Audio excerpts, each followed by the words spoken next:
Seguimos poniendo la mañana en camino y tal cual lo hemos anunciado, nos acompaña, nos vuelve a acompañar, y esto siempre es motivo de alegría, de ilusión, de regocijo, la doctora en ciencia política, investigadora y docente, pone la mañana en camino, en este caso en condición de coautora, Verónica Pérez Bentancur, que junto a Juan Moraes son los editores del último trabajo publicado, editado por el Departamento de Ciencia Política de la Facultad de Ciencias Sociales de la Universidad de la República, a propósito de las últimas elecciones nacionales, de la estabilidad al equilibrio inestable, elecciones y comportamiento electoral en Uruguay 2019. Acá les muestro a todos la portada. Hola Verónica, buen día, bienvenida.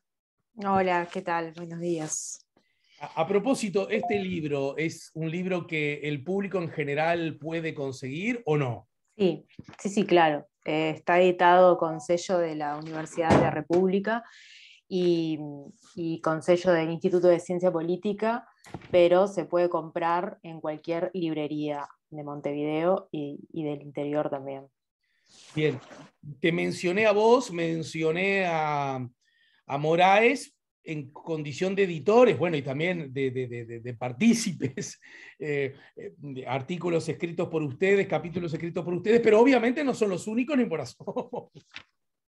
No, el libro tiene una... Primero querría como decir de dónde sale este libro, ¿no? Y obviamente el libro tiene una gran cantidad de autores, colegas y amigos, en algunos casos que contribuyeron con capítulos a este trabajo. Pero este libro, que es, como vos dijiste, sobre las elecciones, analiza el proceso electoral, distintas facetas del proceso electoral nacional 2019. En realidad también quiero mencionar, porque es importante, es parte de, digamos, una saga, si se le puede llamar de esa forma, de libros sobre este tema que tiene el Departamento de Ciencia Política en cada elección nacional. Es una publicación, en ese sentido, una publicación institucional del Departamento de Ciencia Política de la Universidad de la República. Y si no recuerdo mal, el primer libro de elecciones salió en el año 2000, si no me falla la memoria. Desde ese momento, el departamento edita cada 5 años un volumen con estas características que analiza diferentes aspectos del proceso electoral, en este caso de las últimas elecciones. Y bueno, los temas obviamente van variando y también van variando los autores y las autoras que componen el libro, los libros. Bien. En este caso, el libro, los autores que contribuyeron con capítulos son tanto colegas del Departamento de Ciencia Política, como también colegas de la Universidad de la República, como también colegas del Departamento de Ciencias Sociales de la Universidad Católica. Esa es como una característica que tiene el libro. También hay algún colega más externo, o sea, que no pertenece necesariamente a ninguno de estos dos grandes mundos de producción de ciencia política en Uruguay, como Rafael Porcecanski, por ejemplo, que escribió un artículo sobre opinión pública, sobre análisis del voto en el territorio, y también colaboró con Fito Garcés en uno de los últimos capítulos sobre formación de gobierno. Bien. Tu micrófono me parece que está como rozando algo, se escucha perfecto, pero quizás no sé si en la propia ropa o A ver algo ahora. en el escritorio. Sí, ahora me parece que está bien. Y antes de ingresar en algunos contenidos y en algunas grandes definiciones, te pregunto, Vero, ¿dirías que es un libro al que puede acceder el público en general o suponés que hay que tener cierta preformación? No, es una buena pregunta y gracias por hacer esa pregunta. En realidad, este libro es un libro de divulgación del Departamento de Ciencia Política. Es decir, está en el medio entre un libro académico, ¿no? Y un libro que en realidad también tiene la pretensión y fue escrito con el objetivo de que sea entendido por un público más amplio, ¿no? En ese sentido, el libro intenta como respetar un equilibrio que a veces no es tan sencillo de lograr, ¿no? Entre tener un lenguaje amplio, ¿no? Donde los autores puedan explicar los fenómenos que en realidad se explican con lenguaje técnico, ¿no? Pero que la forma de explicar fenómenos propios de la ciencia política sea una forma, no sé si amena, ¿no? Pero por lo menos llana, ¿no? Para que pueda ser entendido por el público en general. Entonces el libro en realidad no está dedicado a académicos, ¿no? Aunque también puede ser usado por ellos, y de hecho un objetivo del libro es que sea conocido. A veces los libros de lecciones del Departamento de Ciencia Política son de referencia por otros colegas, por colegas del exterior, ¿no? Que quieren aprender sobre los procesos electorales, pero la finalidad del libro es llevar al público en general en un lenguaje llano, conocimiento y análisis sobre el último proceso electoral, y por eso el libro está dedicado. El público objetivo son periodistas, ¿no? Público en general, personas interesadas en política, estudiantes, en fin. Bien, y en ese contexto, y si bien señalaste la trazabilidad que tiene este libro, que ya junta una trayectoria, me consta, porque es irremediable, por lo menos de que está, y antes también, pero en todo caso de que está la mañana en camino en el aire, cada vez que ha habido una elección, al poco tiempo se viene el libro, entonces también es materia, y está felizmente obligada para que conversemos acerca de él, y otra vez para que conversemos acerca de las elecciones. A mí me gusta siempre esta posibilidad porque no solo nos permite seguir hablando de política, bueno, a los que nos apasiona, esa es razón suficiente, sino que nos permite hablar de política usando como centro las elecciones. En los sistemas democráticos competitivos, la importancia que tienen las elecciones es fundamental, es radical, ¿verdad? Es condición seguramente no única, pero sí necesaria. Pero además me parece hermoso también esta posibilidad, este encuadre, porque abordamos el tema electoral con una suficiente distancia, la que lleva, por supuesto, el análisis y la investigación científica, pero que también nos da cierta distancia para la evaluación política, que nos da como cierta pertinencia, no de la objetividad, que me parece que es por lo menos en periodismo, es una meta ingenua e inoportuna, pero sí la imparcialidad de abordar los datos con ciertas distancias que permitan el crecimiento por igual para todos.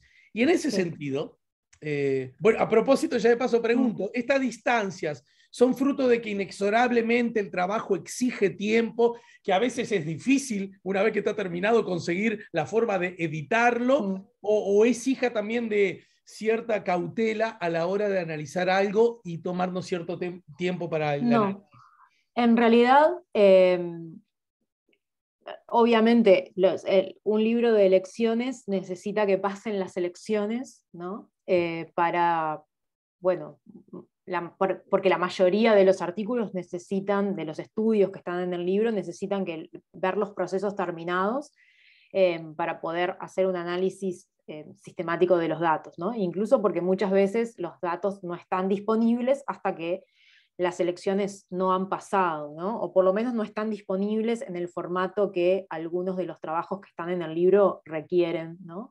Para ser analizados, ¿no? Yo qué sé, por ejemplo, votos, tendencia de votos cómo fue el voto por partido, por regiones, por ejemplo, ¿no?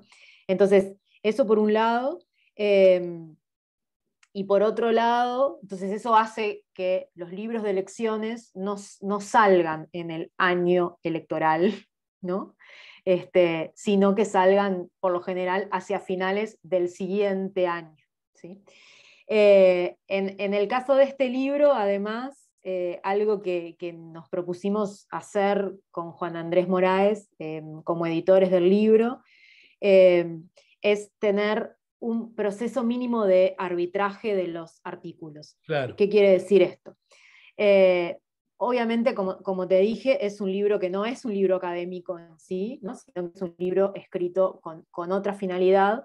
Sin embargo, la política de los libros de lecciones del instituto ha sido que, más allá de eso, del Departamento de Ciencia Política, perdón, le digo instituto porque hay un problema de nomenclatura, que antes se llamaba instituto, pero en realidad es departamento el nombre correcto. Los libros de lecciones que ha editado el departamento siempre han tenido la idea de ser rigurosos, ¿no? Tanto en el tratamiento de la información que analizan los artículos, como en el tratamiento teórico. Entonces, para este libro, lo que nos propusimos fue hacer primero dos seminarios internos, donde participamos todos los autores y los editores del libro, donde los autores se comentaban los artículos entre sí, y de ese seminario la idea era que surgieran comentarios y sugerencias para mejorar los capítulos. Y también la otra pata de este proceso de armado del libro fue que nosotros, los editores, buscamos que cada artículo tuviese una revisión de un colega anónimo, es decir, al que le mandábamos el artículo. Obviamente el colega al que le mandábamos sabía quién había escrito el artículo, pero los autores no sabían quién era la persona, quién era la persona que les enviaba, que los leía y les enviaba comentarios. Eso es un proceso habitual que se hace en investigación científica, ¿no? Donde los trabajos académicos se someten a la lectura de pares, ¿sí? Entonces, eso es un procedimiento que mejora la calidad de la investigación académica, porque muchas veces los árbitros hacen comentarios, ¿no?, teóricos, cómo mejorar el trabajo teóricamente, o sugieren agregar bibliografía que no está considerada, o hacen alguna precisión respecto al análisis de los datos. Entonces, ese proceso hizo que el libro se retrasara un poco, y finalmente después hubo algunas cuestiones pragmáticas detrás de la edición del libro, que no tienen que ver con cuestiones, ¿no?, con la producción académica en sí, sino con fondos para editarlo y, en fin, y procesos de corrección que hizo que se atrasara un poco más. En realidad el libro salió en enero. El libro salió los últimos días de diciembre del año pasado, ¿sí? Pero bueno, tampoco lo hemos podido presentar, lo vamos a presentar en mayo.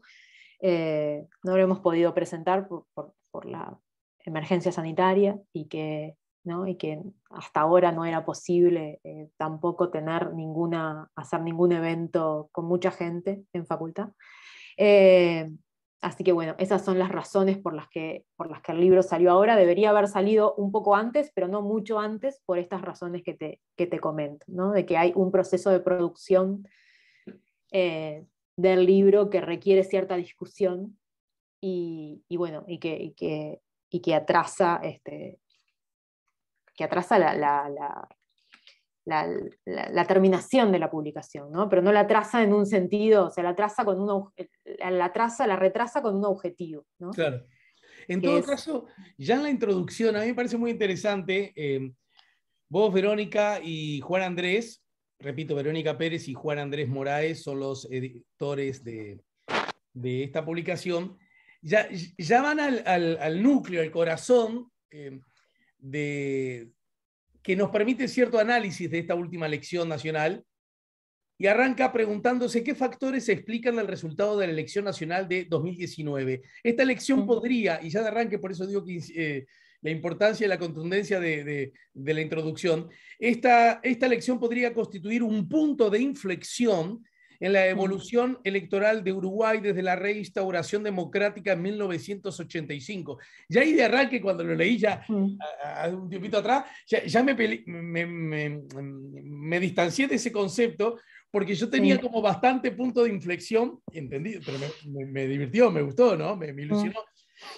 tenía como un punto claro de inflexión desde la recuperación democrática para acá, la elección del triple empate del 94, ¿no es cierto? Sí, en realidad es así, ¿no? En realidad capaz que esa afirmación es un poco arriesgada, pero bueno, tiene detrás un fundamento, Sí, ¿no? sí, Que quiero es, decir, a mí me gustó por eso mismo, sí, porque ya empezó como sacudiendo. sí.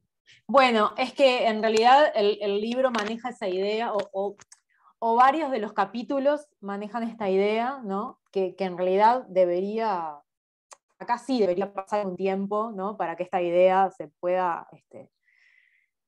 verificar, digamos, ¿no? O rechazar, ¿no? Que es si esta elección es un punto de, no de alta volatilidad, pero de mayor volatilidad que las elecciones pasadas. Esto quiere decir la volatilidad, ¿no?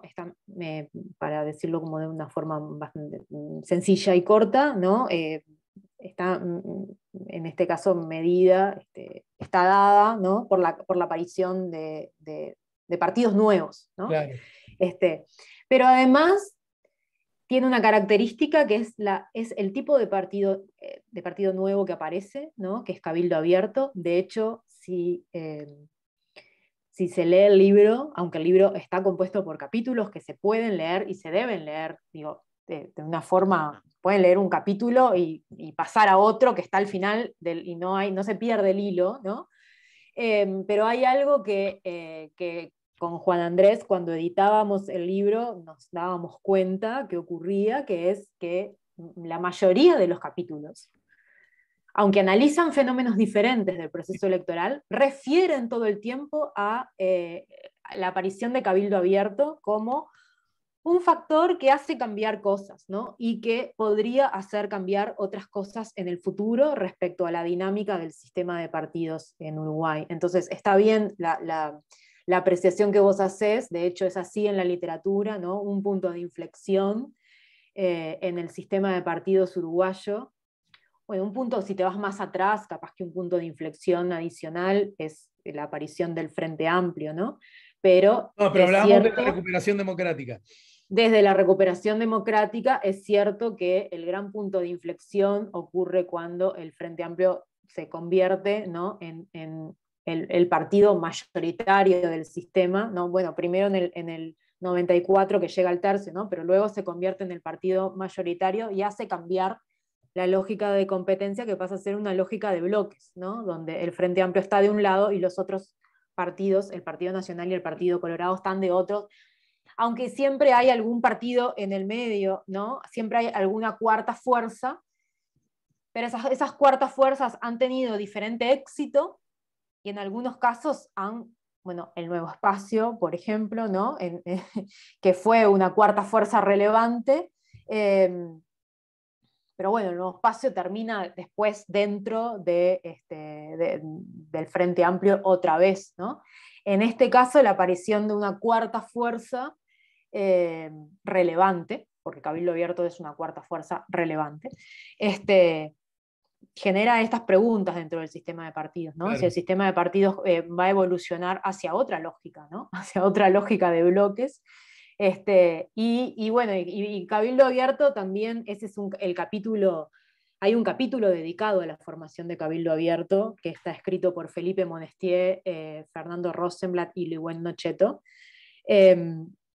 que deja, como digo, da bastantes detalles sobre la construcción de este partido y cómo este partido, que esto también es relevante, pertenece a lo que se llaman los partidos de izquierda, de derecha radical, ¿no? O populistas de derecha radical, que son un fenómeno que ha aparecido en el mundo en las últimas décadas, en particular en Europa, pero en particular en los países avanzados, pero que esto se ha trasladado a los países latinoamericanos con consecuencias diversas, ¿no? Entonces, desde ese punto de vista, por eso el libro se llama De la estabilidad al equilibrio inestable, ¿no? Claro. Bueno, Pero no, lo que iba a decir es que en realidad para verificar la afirmación que vos leías, que está en la introducción, deberíamos pasar un tiempo, ¿no? Y ver qué pasa en la próxima elección. Sobre todo con el bloque de derecha, ¿no? Sobre todo con el bloque de derecha. Exacto, porque yo recuerdo, bueno, esta podría ser una puntita de esta charla que surja. Recuerdo cuando algunos días atrás conversábamos contigo, Verónica, y también con el profesor Jorge Lanzaro, una frase que Lanzaro, con la que Lanzaro adjetivó nuestro sistema político y lo adjetivó como algo, como una fortaleza, tiene que ver con eso que también ustedes de algún modo habían subrayado durante mucho tiempo, y tiene que ver con que en Uruguay nadie gana por mucho y nadie pierde por No. mucho, ¿no?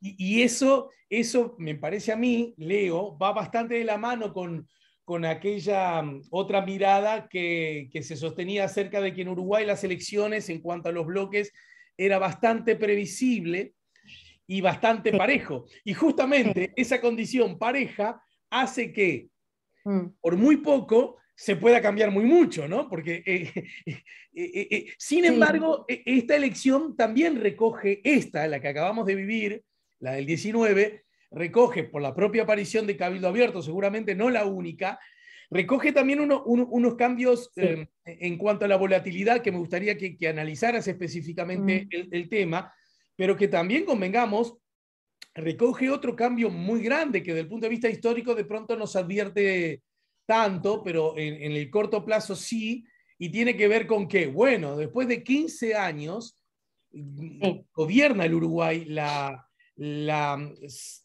derecha, la centro derecha, pero además muy claramente definida en ese marco de la coalición. No sé, te las tiro para que vos rumbes para donde Sí, consideres expresado. es que hay un punto que es, o sea, por un lado, esta elección tiene un pico de volatilidad no muy alto, ¿no? Porque esa es parte de la estabilidad, ¿no? Este, tiene un pico de volatilidad. La volatilidad quiere decir, cuando hay sistemas que son muy volátiles, ¿no? Sería como un extremo, ¿no? Entonces, no deberíamos encontrar los mismos partidos de una elección a otra, ¿no?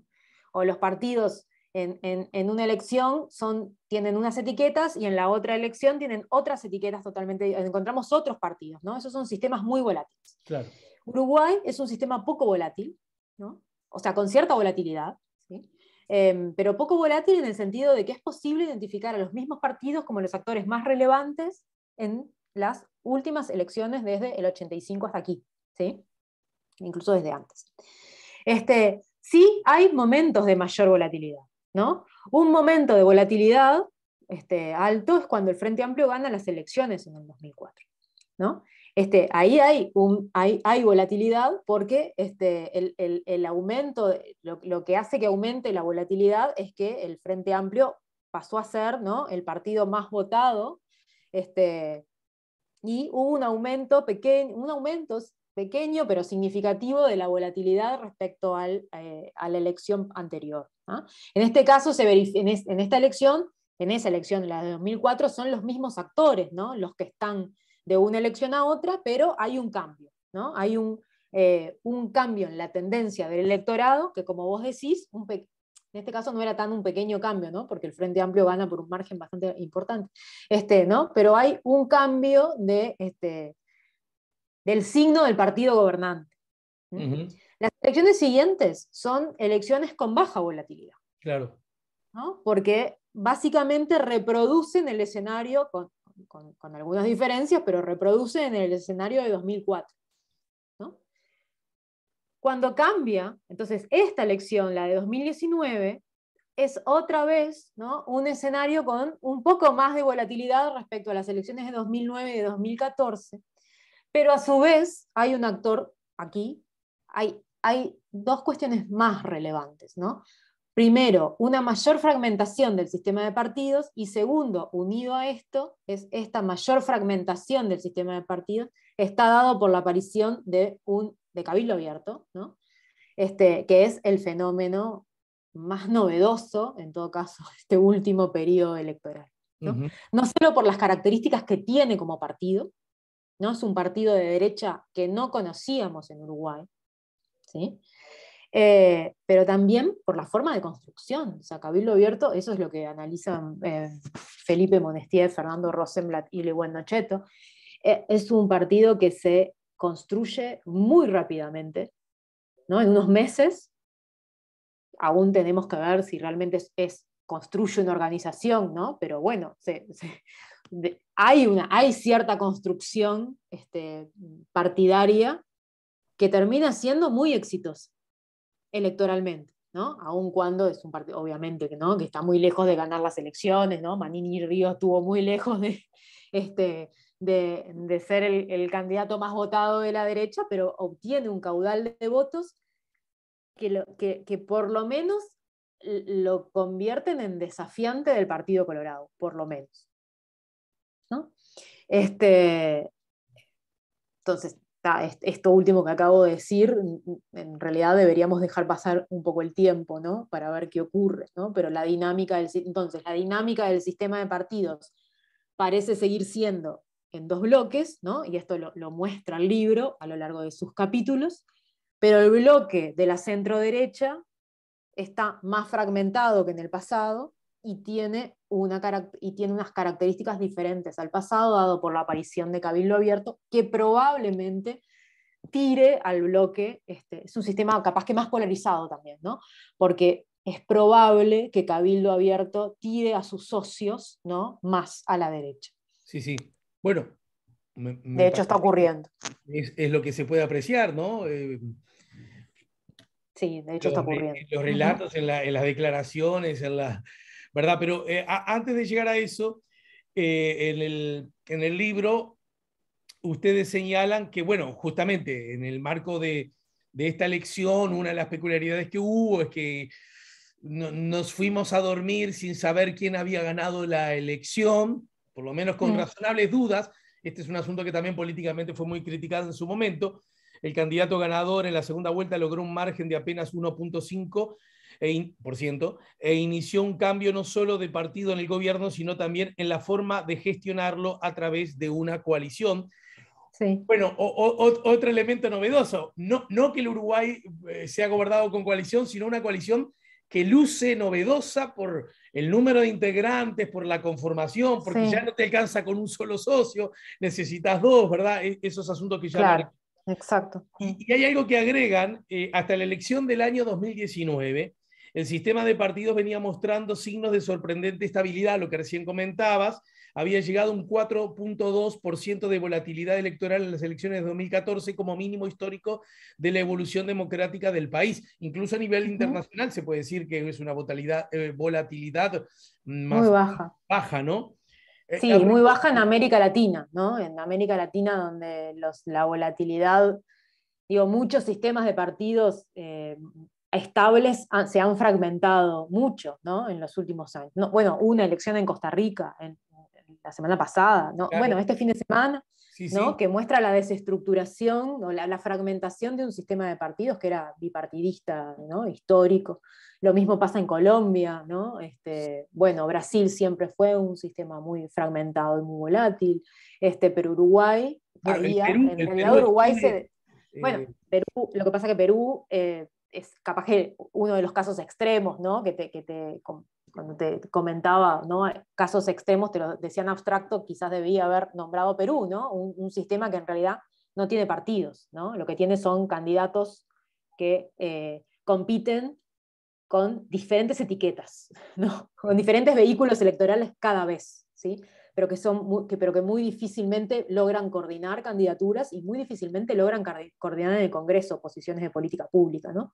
Uruguay se diferencia, y aún con el aumento de la volatilidad en esta elección, se diferencia de este contexto, ¿no? Poco estable, digamos, ¿no? De la política latinoamericana. Y acá quiero que hagamos ya seguimos, pero en todo caso sobre este concepto me interesa que el público también aprenda de la ciencia política y sobre algunos conceptos y sobre algunas definiciones. En algún punto, la baja volatilidad en sistemas, repito, de competencia libre, a mí me baja como una buena noticia. Quiero decir, no en la lógica de que siempre ganen los mismos, por lo que dijimos hace un rato, el que gana no gana por mucho y el que pierde no pierde por tanto, ¿verdad? No en esa lógica de que siempre gana el mismo, aunque vengan degollando, lo que abriría los ganchos de cualquiera a propósito de, bueno, de qué tan legítimo o qué tan libre es ese proceso electoral. Pero la idea de poca volatilidad creo que se hermana bastante con la presencia fuerte de partidos fuertes que de alguna manera son buenos representantes de la opinión pública en general. Está bien que a mí, Sí. no por mí, la idea de poca volatilidad asegure ciertas solideces y calidades democráticas importantes. Bueno, en parte sí, pero la poca volatilidad también puede tener problemas, ¿no? Dale.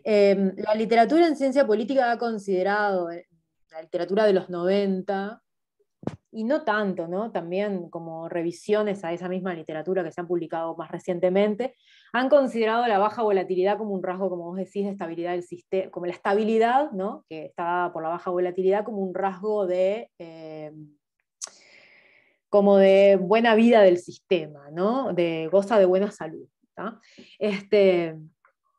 Sin embargo, también, o sea, la baja volatilidad puede tener dos lecturas. ¿tá? Entonces, una lectura es la que hasta haces vos, ¿no? Que está bien, ¿no? Puede ser un sistema poco volátil o relativamente poco volátil como el uruguayo. Puede ser poco volátil porque, bueno, porque realmente representa bien, ¿no? Los sistemas los partidos se han acomodado, ¿no? O se han adaptado a los cambios en la sociedad y los cambios en la economía. Y bueno, y son considerados por la mayoría del electorado como los actores legítimos de representación, ¿no? La gente sigue votando a esos partidos, los partidos establecidos siguen concitando la mayoría de las adhesiones. Ahora, la baja volatilidad también puede ser un indicador de mala salud del régimen, ¿no? Chile, por ejemplo, ¿no? Chile es el ejemplo de esto. ¿no? Sí. Como Chile antes. Como soy pícaro y buen alumno de ustedes, es decir, Sí. por rueda bien, al pasar yo metí partidos como buenos representantes de la opinión pública, ¿no? Es decir, con vasos comunicantes buenos e intensos y legítimos. Claro. No, claro. O sea, si vos en realidad solamente el indicador de la volatilidad puede ser engañoso, ¿no? Claro, Porque claro. Chile, ¿no? Si miramos Chile antes de lo que pasó, antes de 2019, ¿no? Hasta la última elección, ¿no? Hasta la elección en que es electo Piñera, ¿no? En que pierde Bachelet y pierde la nueva mayoría, el bloque de centro-izquierda, y resulta electo nuevamente Piñera por la centro-derecha. Hasta antes del estallido social, Chile era un sistema de partidos estable, Claro. pero artificialmente estable, ¿no? Es decir, veíamos a los mismos partidos de una elección a otra, ¿no? y estos dos grandes bloques que se alternaban en el poder.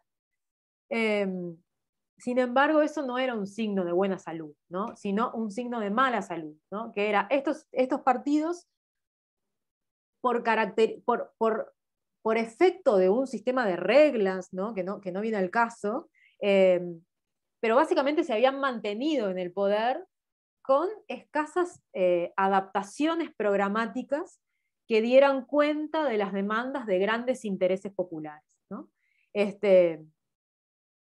Si uno miraba más allá de la volatilidad, miraba otros indicadores de las elecciones chilenas de las últimas décadas, de la última década, ¿no? Veía otros indicadores preocupantes, ¿no? Como por ejemplo los bajos niveles de votación que tenían estos dos bloques, ¿no? Bueno, que tenían los partidos chilenos, y los bajos niveles de votación de algunos sectores, ¿no? Los pobres votan poco, ¿no? En Chile.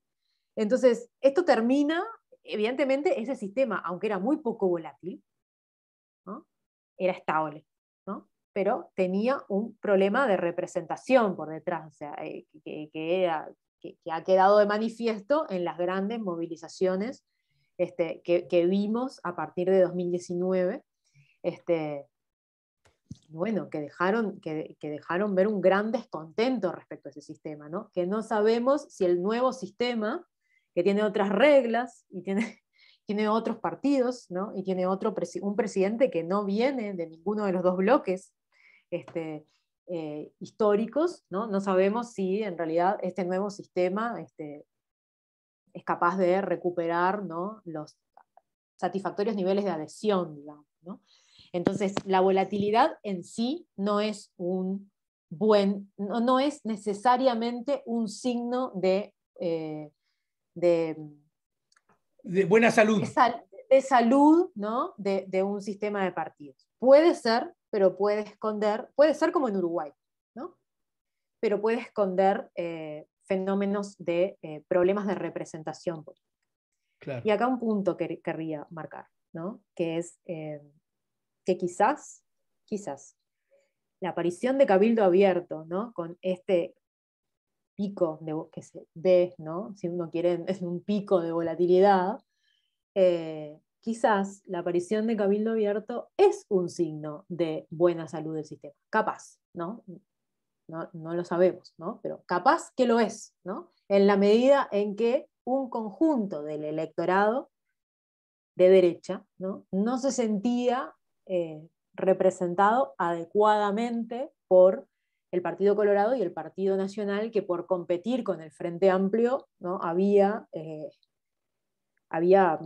aproximado, ¿no?, sus posiciones hacia el centro, y quizás hay un grupo, ¿no?, del electorado que no se sentía adecuadamente representado por esos partidos, y ante la aparición de Cabildo Abierto y la figura de Manini ve una opción de representación más adecuada allí, ¿no? Por eso la Bien. aparición de Cabildo Abierto capaz es un signo de buena salud del sistema.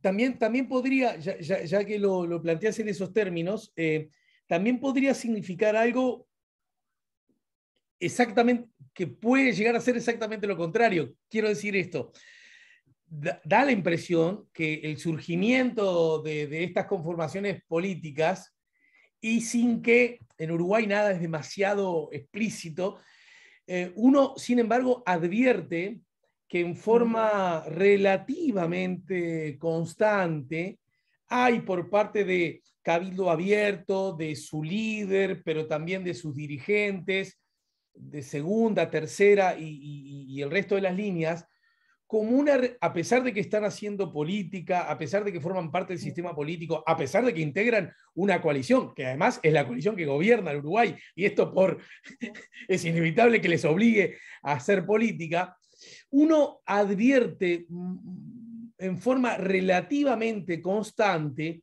un relato, un discurso, a veces hasta incluso alguna acción que podríamos adjetivarla como muy cercana a la apolítica o antipolítica, o casi como aquel que te dice, estoy en este baile, pero mirá que la música mucho que suena no me gusta, si fuera por mí el baile sería de otra manera, ¿verdad? Entonces, quiero decir, parece ser frecuente en las herramientas políticas que de alguna manera surgen y se posicionan como, epa, aquí estoy, yo te puedo representar más y mejor, casi es como inevitable cierto relato de la antipolítica.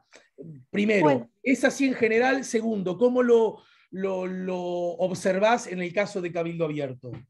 sí, bueno, porque esto está bien analizado en el capítulo sobre Cabildo Abierto. Parece que el libro, o sea, confluye todo ahí, en realidad no lo es, ¿no? Pero ese capítulo es como muy ilustrativo de lo que, de lo que ocurrió en las últimas elecciones y como de la novedad del sistema de partidos uruguayo de las últimas elecciones. Estos fenómenos de derecha radical no es propio de Uruguay, ¿no?, pero tienden a radicalizar la política, ¿no? Es decir, y capaz que hasta a radicalizarla artificialmente, ¿no? Es decir, sus líderes emiten unos mensajes, ¿no?, a polarizar la política, ¿no? Sus líderes emiten unos mensajes que están corridos, ¿no?, eventualmente están corridos del pensamiento del votante mediano, ¿no? y lo hacen, y como, bueno, como son líderes, ¿no? Y tienen acceso a los medios, ¿no? Y los medios los medios de comunicación los buscan, ¿no? Tienden a emitir unos mensajes polarizantes, ¿no? En algunos casos hasta xenófobos, racistas, ¿no? Yo no estoy hablando de Uruguay, aunque a veces también, ¿no? Pero es una característica, ¿no? De las derechas radicales, ¿no? O populistas radicales. El caso de Bolsonaro, ¿no? De Trump. El caso de Kast, ¿no? El caso de Kast en Chile, ¿no? Diciendo barbaridades de las mujeres, ¿no? Entonces, en realidad estos figuras polarizan artificialmente temas que no naturalmente están polarizados en la sociedad. ¿No? No es que recogen, ¿no? Como que amplifican una polarización, ¿no? Sin embargo, entonces yo creo que algo de esto con el fenómeno del cabildo abierto hay. Me parece que Cabildo Abierto, los líderes de Cabildo Abierto y algunos de sus figuras medias, ¿no? Unas de sus legisladoras, amplifican amplifican temas que no necesariamente son un problema, ¿no? Para la mayoría de la sociedad, pero sí ellos lo presentan como problema, ¿no? Por ejemplo, hoy aparece una idea de un proyecto de una de las diputadas de Cabildo Abierto para prohibir el uso de, es una cosa menor, ¿no? El uso de la palabra todes, ¿no? en el Estado, ¿no? En realidad, o sea, esas no son cosas que probablemente no importan, ¿no? A la mayoría de las personas, ¿no? A la mayoría del electorado. Sin embargo, por atrás están polarizando un tema, ¿no? Más importante, ¿no? Que tiene que ver con la igualdad de género, con la agenda de género, cuestionan Claro. el feminismo, ¿no? Cuestionan la igualdad de género, ¿no? Que no es algo que esté cuestionado, digamos, en la mayoría de la población, ¿no? Sin embargo, pese a esto, ¿no? Que puede ser un problema para muchos actores, puede ser un problema para los movimientos sociales que defienden algunas conquistas, ¿no? Que han ocurrido en los últimos años. Y también puede ser un problema para algunos políticos de la centroderecha, que no necesariamente están de acuerdo, ¿no? Con opiniones de este tipo. Yo creo que igual, de todas formas, sigo sosteniendo, ¿no? Que, pese a que a algunos pueda no gustar esto, la aparición de estos fenómenos puede, o sea, quizás, ¿no? Es una forma de contener, ¿no? A un electorado descontento, ¿no? Contenerlo organizativamente, ¿no? Porque de alguna manera la aparición de Cabildo Abierto lo que hace es, ¿no? Eventualmente contener a un electorado que si no quizás se expresaría de otras maneras, ¿no? Entonces aquí se expresa electoralmente, ¿no? Claro, eso no quiere decir que las opiniones que salen de estos dirigentes, ¿no? Sean representativas del votante mediano, ¿no? O del votante promedio, ¿no? Sí, igual Probablemente eso, me pregunto, ¿no? Si de alguna Pero la manera, democracia es así, ¿no? Funciona de esa forma. con relación a esta definición que vos haces, a veces me pregunto si de alguna manera estas herramientas de carácter político que surgen y que amplifican o que tiran a un extremo lo que podríamos llamar el Sí. votante promedio o el votante mediano, si es eso o si ese votante promedio se transformó en promedio y mediano porque de pronto no había oferta electoral que fuera verdadero vehículo, verdadero vocero de sus pensamientos, ¿no? Porque yo qué sé, cuando Bueno. la diputada, cuando yo qué sé, desde Cabildo Abierto se dice, hay ejemplos de sobra, ¿no? Uruguay está pasando de un patriarcado a un matriarcado. Matriarcado. Agrego otras, que el femicidio profundiza la brecha de desigualdad. Claro. Agrego Sí. otra, que Argimón, sumarse al circo de la diversidad, ¿no? Fue una cuestión que también hizo una diputada de Cabildo Abierto, que además calificó a Argimón como vergonzosa. Y después, esta que es de antología, ¿no? De antología de mediados del siglo pasado, ¿no? Los femicidios, capaz que los hombres matan por exceso de amor, ¿no? Yo qué sé, Sí. Claro, todas, por eso te digo, ¿no? Esas expresiones que ahora, no quiere decir que estas ideas no existiesen dentro del sistema de partidos uruguayo, antes de la aparición de Cabildo Abierto, ¿no?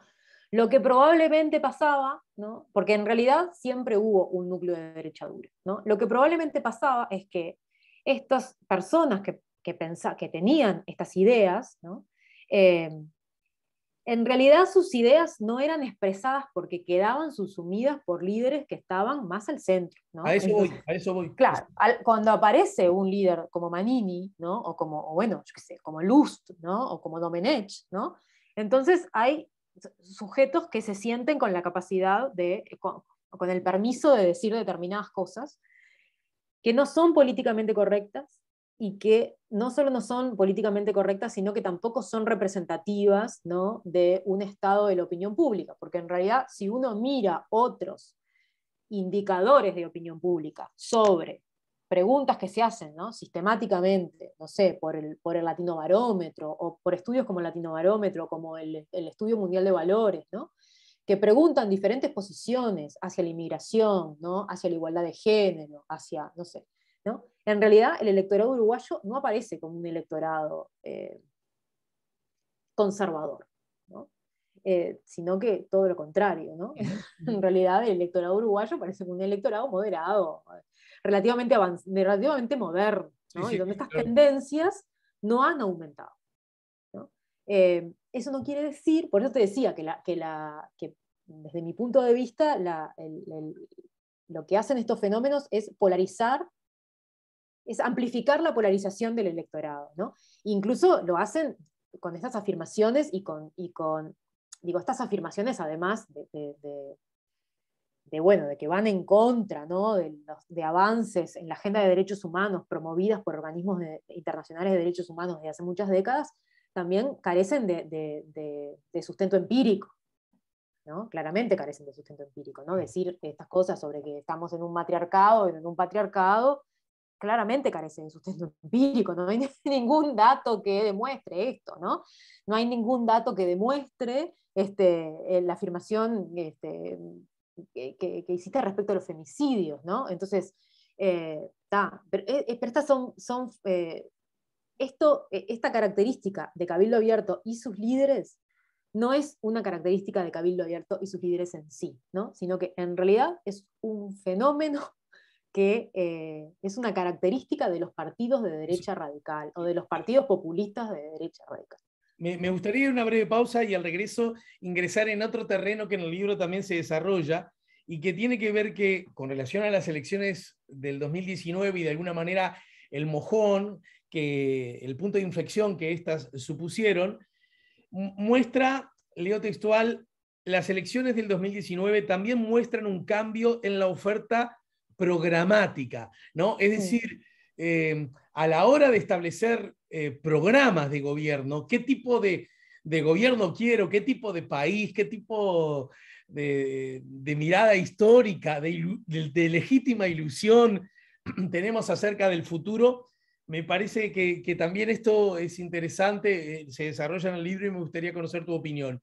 Y después algo que dijiste al pasar, que me parece también muy interesante. Yo recuerdo cuando hace ya unos cuantos años entrevisté al ahora ministro del Interior, en aquel entonces el senador Heber, que además era como el decano, ¿verdad? Que había pasado desde la recuperación democrática, había estado en todas las legislaturas, y él dijo una frase que a mí me gustó mucho: en el centro nos andamos pechando todos, ¿no? Como que esta obsesión por ir al centro, ¿verdad? Lo que tú señalabas hace un ratito, generó eso, casi como una mirada que a cierto tipo de votante le quitó zonas de discriminación en el buen sentido, es decir, ¿Qué me ofrece cada uno? Para que si tanto se parecen, da la sensación que da igual votar a cualquiera. Y yo recuerdo haber hablado alguna vez con Rafa Piñeiro sobre este asunto, pero que por el contrario se da en Europa, en algunas lógicas europeas, donde votar centro-derecha, votar centro-izquierda, mucho no te hace la cosa, porque hay determinadas cosas que mi vida, piensa el ciudadano, ya tiene asegurada en cuanto a dignidad, vida sustentable, con las cosas básicas ya resueltas, que no corren riesgo, que mucho interés no me da esto de las elecciones, ¿verdad? Entonces, a veces pienso, a modo de pregunta te lo dejo, bueno, y entonces Uruguay, ¿a qué se parece más? Porque si todos nos parecemos mucho, pero todos nos parecemos mucho porque aseguramos a los pobladores un estándar mínimo, básico de calidad de vida, democrática, republicana, con cosas materiales resueltas de satisfactorias para arriba, bueno, uno podría decir, bueno, entonces tanto no me preocupa que nos diferenciemos. Ahora, si esto implica que de tan parecidos voy a dejar la puertita abierta para que alguien venga con la antipolítica a decir, mirá esta manga de tal por cual que se parecen tanto a ustedes y que no me representan, ahí ya pasa a ser un problema, ¿no? Bueno, me gustaría que para situarnos, según la mirada de ustedes, ¿dónde está parado el Uruguay, hijo de las últimas elecciones al día de hoy? ¿Te parece? Vale. Estamos con Verónica Pérez, estamos con la doctora en Ciencia Política, investigadora y docente, y estamos hablando, repito, del libro editado por la Facultad de Ciencias Sociales de la Universidad de la República, del Departamento de Ciencia Política, de la estabilidad al equilibrio inestable, elecciones y comportamiento electoral en Uruguay 2019. Esto está sirviendo como excusa para charlar una vez más con Verónica. Ya venimos.